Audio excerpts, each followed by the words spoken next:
Значи прв на фотографијата е Горан Минчев.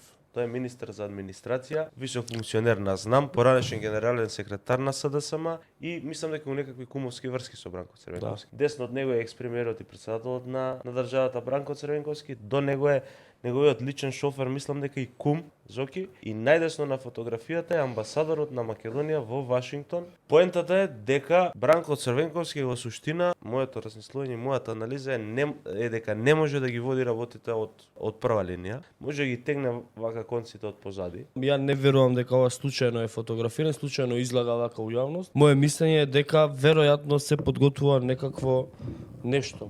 Еве, зашо по кафани вака да иде? Господинот Бранко Црвенковски има отворена покана да дојде во студио кај нас овде у тешки мовети да направиме една спектакуларна емисија.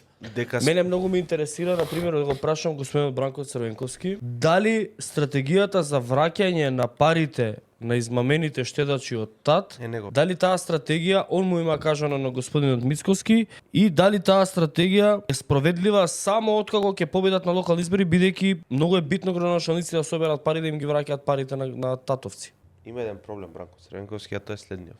Тоа е мојата анализа по однос на неговото појавување и враќање назад во политиката. Он не може да се надмине она што некојаш го направил како изборен резултат од државата. Значи Бранко Црвенковски колку што буди чувство на почит, можеби кај некои стари членови на СДСМ, толку буди чувство на повраќање кај останатиот дел на обични граѓани кои што сметаат дека ситуацијата во која што државата е денеска се должи на неговото некогашно поранешно работење.